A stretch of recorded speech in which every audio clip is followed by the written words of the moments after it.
Welcome. It's Dr. James Beckett, Sports Card Insights podcast, interviewing Joe Maddalena, who has come very close to the orbit of Sports Card Insights in the last month as he's joined Heritage Auctions, our sponsor. And I think it's exciting for Joe and it's exciting for Heritage. So thanks other sponsors besides Heritage, which may get a little extra feature in this episode, but also Huggins and Scott Auctions, Mike Stadium Sports Cards, Burbank Sports Cards, Topps Panini and Upper Deck, ComC.com, and Beckett Media, Beckett Grading, Beckett Authentication. Joe Maddalena, welcome to the show. Tell us about your hobby background, not necessarily just sports cards. So give us a little background and welcome to the show. Thank you. My background's maybe it's unique. My parents were antique dealers and I grew up on the East Coast. And as a kid, 6, 7, 8 years old, every weekend it was an antique show and it's pretty boring. So I would start to venture out. And of course, you suddenly find baseball cards and comic books and postcards. And you suddenly get drawn into this world of what I'm going to call back then was ephemera. I started collecting everything. I just got obsessed with this stuff. I have an article when I was 12 years old, the Providence Journal wrote about, I had 1 million cards. When I was 12 years old, I literally accumulated that many baseball cards. And they were so cheap. I just kept buying collection after collection and got obsessed with everything that was in this world when things were pennies. I remember one time I went and bought, I think it was 25 54 Henry Aaron rookie cards. And I think I might have paid on average $8 a piece. It's just so that's the world I grew up in. I moved to California, went to college, and realized that I wanted to pursue some form of this as a career and started my company, Profiles in History. I dealt in rare books and manuscripts, but always the collectibles were in the background. I don't know, I should probably have stayed with baseball cards, but I didn't. And segued into everything else. And you just built a company of international repute and great auctions and stuff. And here I am today. You did very well. I'm struck by how similar your background is to Josh Evans. Known Josh since I was a little kid. I grew up with... Didn't he have almost exactly the same East Coast parents that were working the circuit like that? It sounds very similar. But I think all of us. I remember Rob Lifson. He sent me an email the other day, and we were kids. We were 13, 14 years old. We were talking on the phone at nighttime about cards. We were literally, I was at Cooperstown every summer for the induction ceremonies, bringing my bats and gloves and balls and to get autographed. And I was on the ground floor of this before this was even a remotely cool thing to collect. How early did you meet Mark Jordan?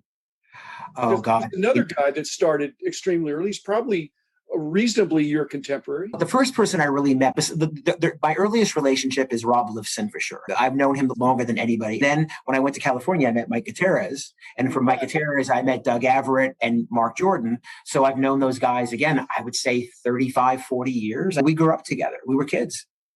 I knew Rob back in the day as well. I'm a little bit older, but what's his secret? Because I think he just really had a passion. He had a lot of knowledge, but he had an aggressive pursuit of things. He's got his own auction company, which now I don't know if he's fully divested, but what do you think his secret was? Because he always came up with fabulous stuff.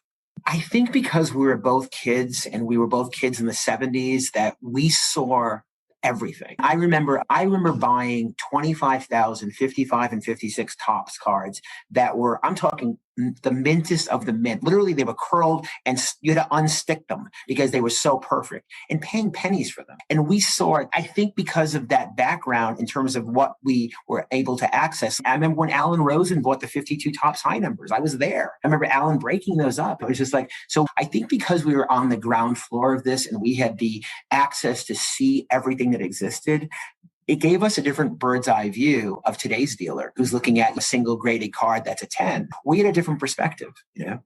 Okay, so what you're saying is that for these contemporaries we're talking about, you're notably as well, the cards were almost too easy. 50s cards being modern in the 70s. Sure. So Robert Lifson moved toward 19th century and some really obscure stuff. Josh Evans always, had a real eye for memorabilia. Tell us why you moved into Profiles in History. Was that a gradual thing? Were you leaving sports behind, or were you just choosing to focus on an area that you thought was more fertile? My thing was never, I don't even think that thought out. It was never financial. I just remember getting out of college and being in California. I got a job at NBC and I was making $1,500 a month. And I'm like, I can't survive because I wanted to be a television production broadcaster. I wanted to be the Super Bowl. I had high aspirations. I got some of them, but not all of them. But I wanted to be that guy. I wanted to be Vin Scully. And then I realized that, I can't do this on $1,500 a month.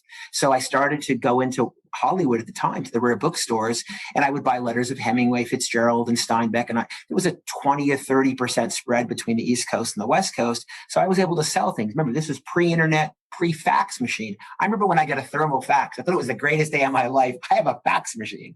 I could sell stuff faster. It was literally that moment of, okay, rare books, manuscripts, there were more of them, and they were much more collected, where baseball cards really was regional at the time still. It was really New York, New Jersey, New England. It was still a regional hobby, where what I was selling was more of an international hobby. So I just at different times. So did you come across Goody Goldfaden at ADCO?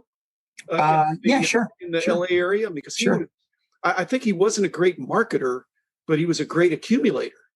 There were a lot of those guys. I remember Mike Gutierrez's partner, Doug Everett. I don't know whatever happened to him, but Doug had an amazing collection. I had this 60, I think it was a 11 by 14 to 16 by 20 Christy Mathewson signed photograph inscribed to his alma mater. And I remember selling it to Doug for $10,000 back a million years ago. What's that worth now? But everything was available. People used to come to my house in the 80s in California, and I had a room of Babe Ruth. I must have had 50 signed photographs, some of them 16 by 20. I mean, that was my thing. I collected Babe Ruth signed photographs.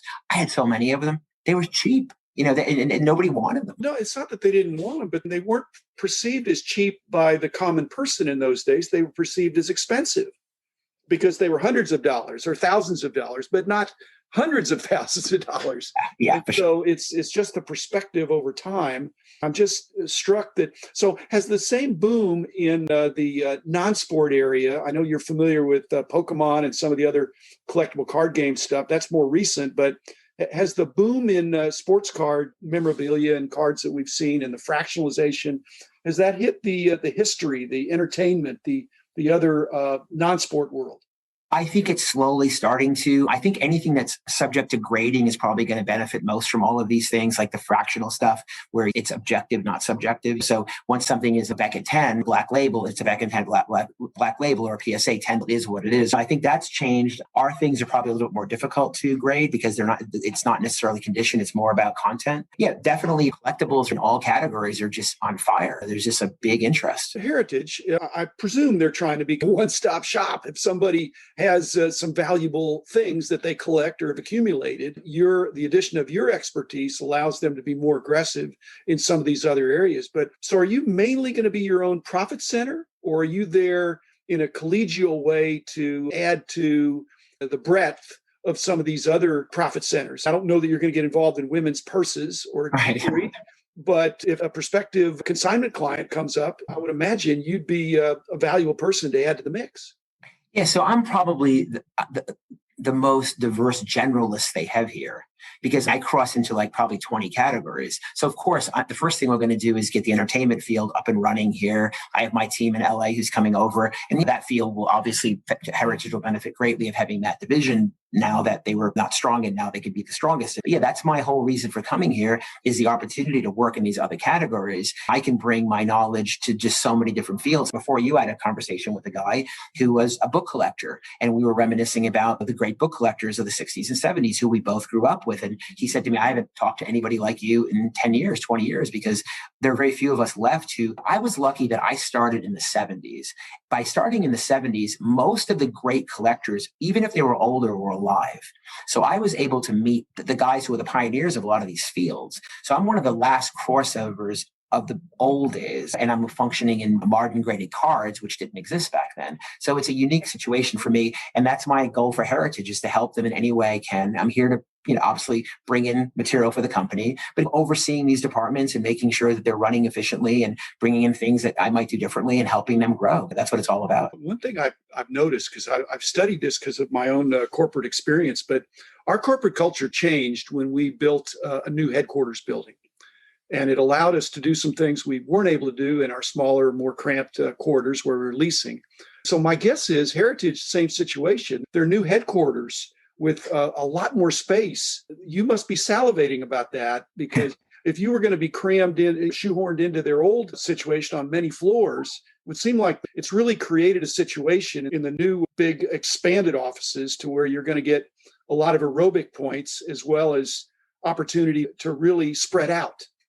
Yeah, coming here is like going to Sotheby's on, 72nd New York. They're going to a massive facility, hundreds of thousands of square feet. It's like a public company. It's huge. But I think that because of the synergy of all of these different departments, it's all going to create the ability. It's a collector experience, whether you're a consignor or a buyer at Heritage. That's the most important part, is we do want you to have the greatest experience possible.